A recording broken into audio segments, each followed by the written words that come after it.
Daily COVID-19 tally dropped to the lowest in almost 3 months. Outdoor face masks are not required except in certain circumstances. Palm oil price nearly doubled on year due to the war in Ukraine and Indonesia's export ban. There are concerns a combination of these factors could lead to stagflation in South Korea. After a rescue operation kicked off in Mariupol on Friday, the Ukrainian president says more than 100 civilians have successfully escaped the besieged city.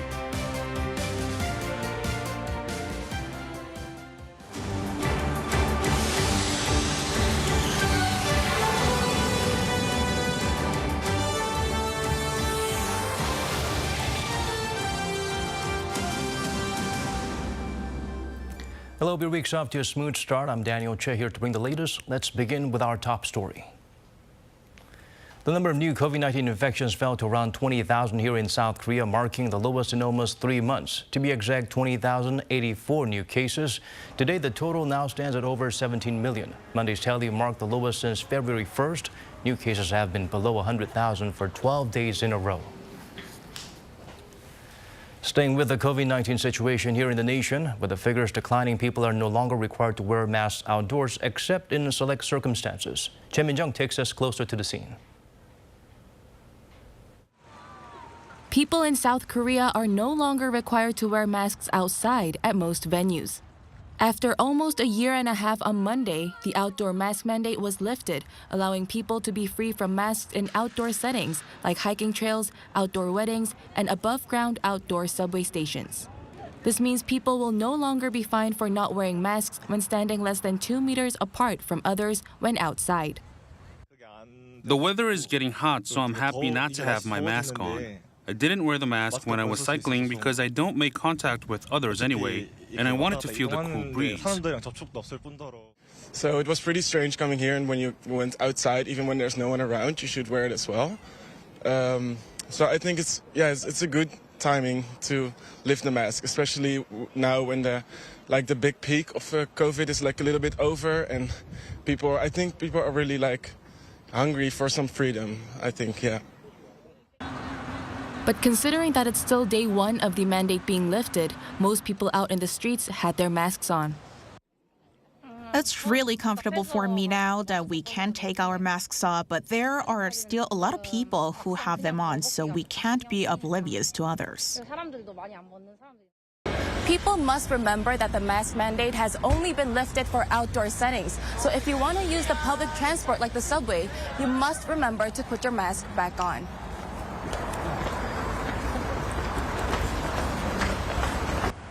People will still have to wear masks indoors, like in buildings, as well as when riding buses, subways, and taxis.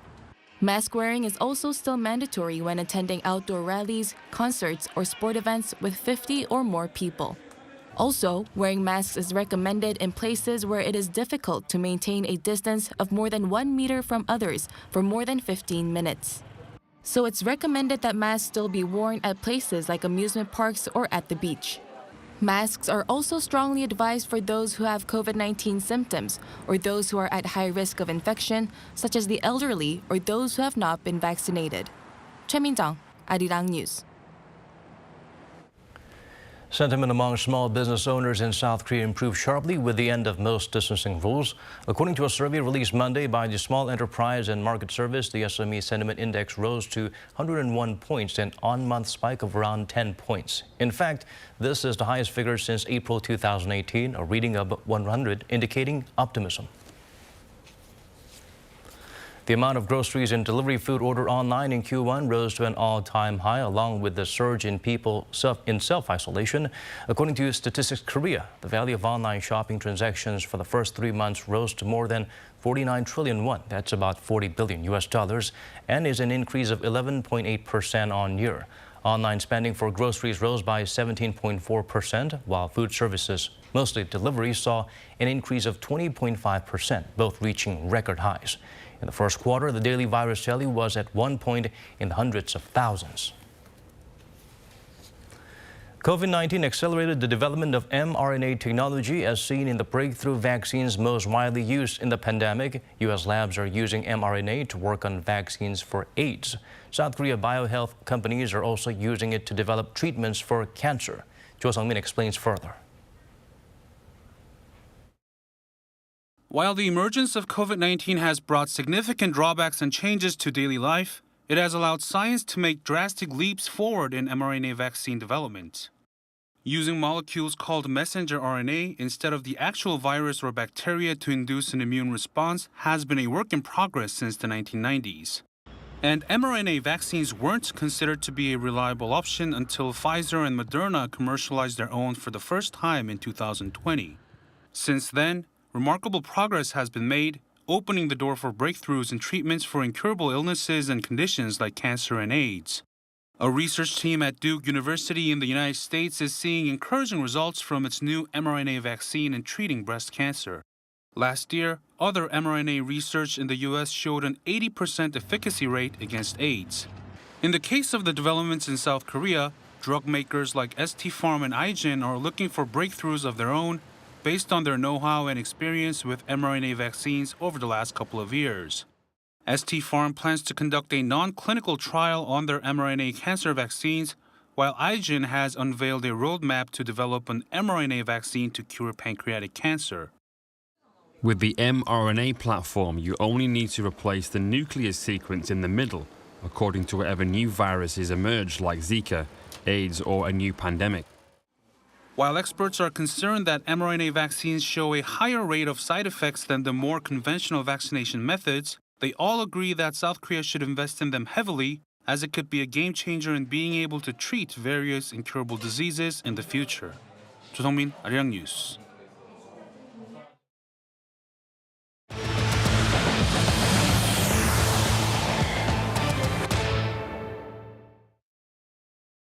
The price of palm oil almost doubled since 2020. It's a vital ingredient in all kinds of products like snacks and cosmetics, which have become more expensive.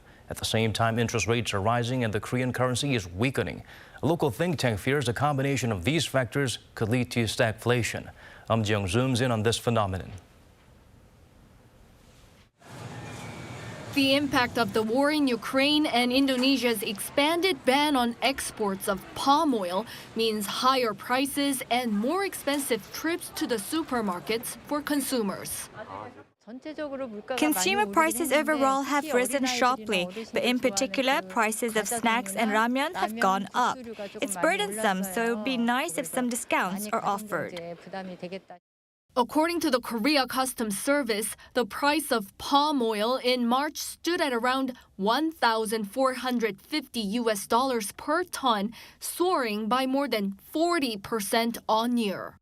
It's a surge of around 95% compared to the start of the pandemic in March 2020.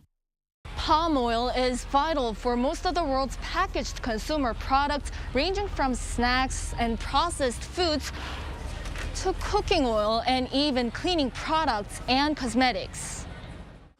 Roughly 70% of all U.S. cosmetics products use some palm oil, and in South Korea, consumers are seeing price hikes of 10% for more than 80 cosmetic products.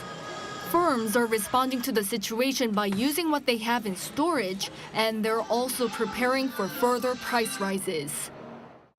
We are using palm oil from Malaysia, and there is no problem in terms of supply as of yet, as we are maintaining stable partnerships with our many global contractors. But as further price hikes are expected, we are seeking ways to brace for them.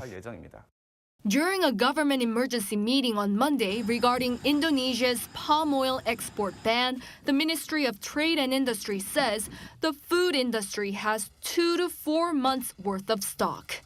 The ministry added that it'll step up its monitoring of the global supply chain and the supply of palm oil in South Korea. With the rising prices of goods, a recent study says uncertainty in the South Korean economy is forecast to grow in the second half of the year. A report by local think tank Hyundai Research Institute says the country's economy is experiencing high inflation, high interest rates, and a weaker Korean won against the dollar, possibly leading to stagflation. The institute added that soaring inflation and a hike in key interest rates will cause consumer spending to shrink and higher interest rates on debt repayments for firms and households. Ji-young, Arirang News. Elsewhere around the world, Ukraine's president says more than 100 civilians successfully evacuated from Mariupol, where they were trapped in steelworks. Russia has reportedly renewed its assault on the plant. In Odesa, they claim to have destroyed a hangar containing weapons and ammunition from the West. Song Yoo-jin has the latest. The Azovstal steel plant in the southern Ukrainian port city of Mariupol has been sustaining heavy bombardment for weeks. With thousands of civilians and soldiers reportedly trapped inside, an evacuation led by the International Committee of the Red Cross and the United Nations has rescued at least 100 people as of Sunday. There were 2 days of ceasefire for the first time in the Azovstal area. More than 100 civilians have already been evacuated, women and children fleeing hostilities right there, right at the Azovstal plant. The UN's Office for the Coordination of Humanitarian Affairs also announced Sunday that women, children, and the elderly were being evacuated to Zaporizhia, where they will receive humanitarian support such as psychological care. But the same night after the evacuation, Russia renewed its assault on the plant. The commander of the 12th Operational Brigade of Ukraine's National Guard told CNN that Russian forces began firing on Azovstal using, quote, all kinds of weapons. All evacuations were then stopped until Monday at 8 a.m. local time. It was uncertain whether they'd resume, but the Mariupol City Council on Telegram said an evacuation convoy will try to leave the city on Monday and take the evacuees to 2 villages near the southern city of Berdyansk. Elsewhere on Sunday, the Russian Defense Ministry claimed a missile strike on a military airfield near the port city of Odesa, destroying a runway and a hangar containing weapons and ammunition from the West. In the city of Melitopol, which has fallen under Russian control, there are reports of Russian troops plundering farm equipment, construction supplies, and even grain. In the east, the head of Ukraine's regional military administration in Kharkiv said Russian shelling on Sunday killed 3 civilians and injured 8. Song Yoo-jin, Arirang News. Goldman Sachs, the first major U.S. bank to announce its withdrawal from Russia, reduced its total credit exposure to Moscow. That's the maximum possible loss a lender could undergo if the borrower defaults on a loan. The bank's regulatory filing on Monday showed the figure as to $260 million in March, down $390 million from the end of last year. It added market exposure linked to Russia and total exposure to Ukraine were not material, meaning it was a relatively small amount. This comes after the CEO of Goldman Sachs announced last month that the war in Ukraine resulted in a net loss of $300 million for the bank in the first quarter of this year. President-elect Yoon Suk-yeol was in Gyeonggi-do Province. He visited a construction site in Ilsan where they're building a GTX, Metropolitan Express line. The incoming leader vowed to keep his campaign pledge and swiftly push ahead with a redevelopment project underway in several heavily populated parts of Gyeonggi-do, dismissing concerns that the new government might slow it down. He was briefed on issues related to a new residential development in Anyang and met with people in Suwon who complained about noise from a nearby military airfield. Yoon also met with people at a market in Yongin. Since winning the election, he has been visiting regions in the south and central parts of the country. During his confirmation hearing, the Prime Minister nominee stressed the importance of improving people's livelihoods. Han Deok-soo has served as PM before under the Roh Moo-hyun administration in the early 2000s. Lee Kyung-un gets us better acquainted with the official. Former Prime Minister Han Deok-soo stood before the National Assembly on Monday, asking lawmakers to give him the chance to serve the public for one last time as PM of the first cabinet under the incoming Yoon administration. And Han, once he gets the job, says he'll make improving people's livelihoods his utmost priority. I will prioritize stabilizing people's livelihoods and use all possible policy measures, especially by blocking any factors that cause volatility in consumer prices. Trying to restore the role he served during the Roh Moo-hyun administration, the 72-year-old spoke of his 40 years of experience in state affairs, including his role in leading the South Korea-U.S. Free Trade Agreement. And this time, he says, his role lies in aiding South Korea's economic revival in the new era of the Fourth Industrial Revolution. I will boldly scrap regulations and support the growth of future industries to bring about new growth momentum. Han's confirmation hearing comes as the initial session fell apart last week due to boycotts from the soon-to-be main opposition Democratic Party and the minor Progressive Justice Party, citing Han's failure to submit requested data, mainly regarding his hefty salary at a law firm and real estate transactions. The hearing will continue until Tuesday, with the DP likely to continue its attack over those allegations, with Yoon's People Power Party aiming to defend Han. Support from the DP, which holds the majority in parliament, is critical for Han, as the PM is the only cabinet post in South Korea that requires parliamentary approval. Meanwhile, hearings for 5 other cabinet nominees also took place on Monday, including nominee for Deputy Prime Minister Chu Kyung-ho, whose role doubles as finance minister. We aimed for a full economic recovery and new growth by ensuring comprehensive compensation to small businesses hit by pandemic restrictions, along with more financial assistance. In the coming weeks, hearings for a total of 18 minister picks will take place. They won't require approval by Parliament, but will need a recommendation from the Prime Minister. The sooner the PM gets approved, the sooner the cabinet will be launched. President-elect Yoon's initial plan was to launch his cabinet as soon as he takes office, but the delay in Han's confirmation hearing could cause a change to that plan. 이경은, Arirang News. The foreign minister nominee vowed to make South Korea a pivotal country in terms of its contributions to freedom, peace, and prosperity. Park Jin highlighted the importance of a strong Seoul-Washington alliance. Kim Da-mi has the details. The incoming South Korean government's new diplomatic stance will be to become a country that is pivotal to contributing to global freedom, peace, and prosperity. That's according to Foreign Minister nominee Park Jin, speaking to lawmakers during his confirmation hearing on Monday. He said such goal will be based on a robust Seoul-Washington alliance to strengthen the central axis of South Korea's diplomacy. That includes successfully preparing a summit between the incoming President Yoon Suk-yeol and U.S. President Joe Biden in Seoul this month. Park added the Yoon administration will seek to play a greater role for peace and prosperity on the Korean Peninsula, East Asia, as well as the Indo-Pacific region by participating in Indo-Pacific Economic Framework and Quadrilateral Security Dialogue.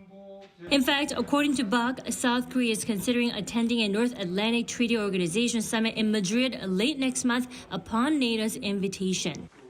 Pointing out the unstable situation on the Korean Peninsula, Park pledged a commitment to international cooperation for the implementation of sanctions on Pyongyang to make the region realize that nothing can be achieved while it keeps up its nuclear weapon program.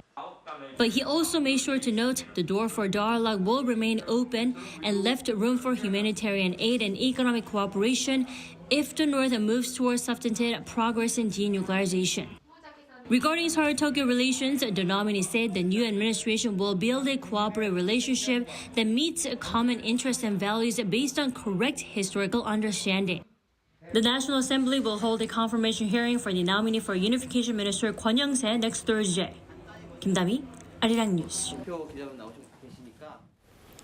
The head of the Presidential Transition Committee emphasized the government's digital systems are outdated and blocked off from each other. And also pointed out by unifying them, public services will reach an unprecedented level of efficiency and businesses will be able to innovate. Kim Do-yeon shares with us his remarks. On Monday, Presidential Transition Committee's Chairman An Cheol-soo announced the incoming Yoon Suk-yeol administration will connect all personal governmental data among its agencies and open public data up to citizens, dubbing it the biggest change in South Korean history. The current governmental system does not reflect the current digital world at all. Why? It's because there are around 17,000 data systems in the country's government, but all have been walled against each other. He said, when the data systems are combined, individual citizens will experience much simpler bureaucratic processes, and the nation's data industry, such as artificial intelligence-related businesses, will be able to be more innovative. This will help when checking personal information or verifying your identity online. The digital platform government will work under 5 new directions. The first one being to create projects that citizens can actually experience and adjusted public policies that will reach out to eligible citizens first. The government will also make decisions based on scientific AI data. Public data will also be open to public and private institutions unless rules specifically restrict its disclosure, and the data will be kept secure.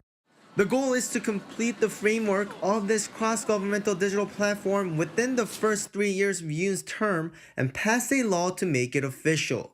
But until then, the government will have to earn the public's trust and reach a consensus that such a change in policies is a good move. Chairman An said the team is trying its best to make sure the data are secure and suggested they could decide to use blockchain technology. But uses of blockchain in other countries have involved smaller populations. So the policy could start small at the local level and slowly expand into bigger regions. In the meantime, on Tuesday, Chairman An will also be sharing the list of incoming Yoon administration's policy tasks that the Transition Committee has finalized, which has been kept under wraps to avoid any confusion or hiccups during the process. As of now, the team has announced that under its vision of going forward again and prospering together, the team came up with 6 directions and 110 specific policy tasks. Kim Do-yeon, Arirang News. With distancing measures coming to an end, many families, especially ones with kids, will be looking for things to do and places to go on Children's Day coming up this week. One new hot attraction is the recently built Legoland Korea Resort. Our Kim Bo-kyung had a chance to check it out during the preview session. Just in time for the spring, the highly anticipated global amusement park has finally been built. The 10th of its kind in the world and first global theme park in the country, Legoland Korea officially opens on Children's Day. It has over 40 rides in 7 zones, covering an area of 280,000 square meters. Visitors during the trial opening period were excited to bring their kids to the theme park. My kid loves Lego. He has been staying indoors, but is now playing outside and also seeing Lego on a much bigger size. He's very excited, and I'm very satisfied. The head of the resort says the theme park is a different experience compared to other resorts around the world as it is situated on an island. So Legoland Korea Resort is a truly phenomenal destination. It is the first time that we are truly built on an island here in Gyeonggi-do Province in Chuncheon. We're very, very excited to be surrounded by the water and the mountains. To me, my favorite ride is the observation tower, so the Legoland lookout. You can see this whole region and the mountains, the water surrounding the island. It's absolutely beautiful. Another unique feature is the Miniland at the heart of the park, where visitors can see Korean landmarks made out of Lego. Here at Miniland, 8 major South Korean landmarks, including Gyeongbokgung Palace and the National Assembly, have been reproduced with Lego bricks. Around 100 Lego masters took 3 months to make these, using over 7 million bricks. With the global amusement park now in town, Chuncheon residents are anticipating a boost to regional tourism and the economy. Currently, Legoland Korea is expecting 2 million visitors a year and could bring around 9,000 new jobs and $465 million to the economy per year. Yet an expert says efforts should be made to make sure it properly boosts the regional economy. Disneyland in Hong Kong is on the outskirts of town. The city prepared travel packages for people to visit both the downtown and the amusement park through a well-developed traffic system. Chuncheon City too needs to think about such matters. Recently, the traveling trend is to go to a site where one can enjoy its regional locality. Chuncheon has lots of such sites, including Nami Island and Myeongdong Dakgalbi Alley, so the city should connect such sites. Residents are hoping Legoland Korea could contribute to the local economy while giving kids a wonderful time. Kim Bo-kyung, Arirang News, Chuncheon.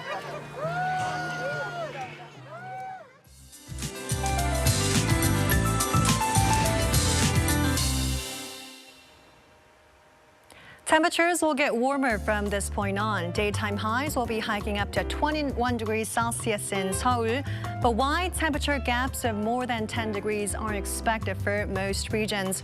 Places like Changsu in Gyeonggi-do Province will see a gap of nearly 20 degrees Celsius. Make sure to dress in layers for the morning hours. Central regions are forecast to experience gusty winds until Wednesday. In particular, eastern Gyeonggi-do Province will see winds gusting up to 10 to 16 meters per second. This is because as the warm westerly winds are passing through the mountainous regions of the east, strong winds are created. These types of winds are extremely high-temperatured and very dry at the same time. Please take extra precautions against wildfires. Sunny conditions will dominate nationwide. Seoul will start off at 9 degrees Celsius. As for the daily highs, Gwangju will get up to 23 degrees. Daegu and Gyeonggi will be topping out at 24 degrees Celsius. A low-pressure system will move in this Friday, bringing clouds and outbreaks of rain for many regions.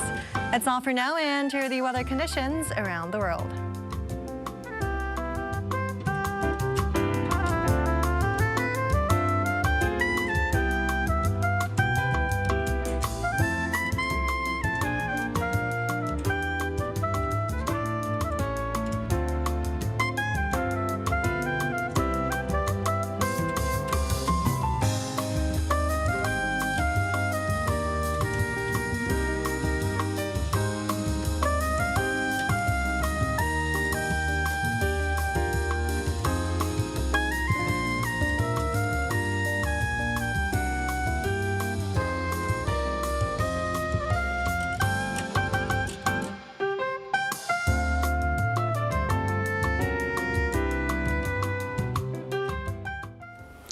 That's all from us. As always, thank you for watching.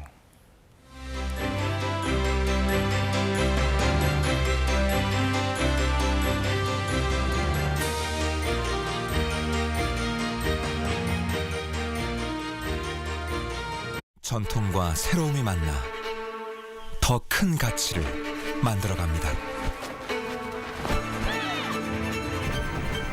그 가치들은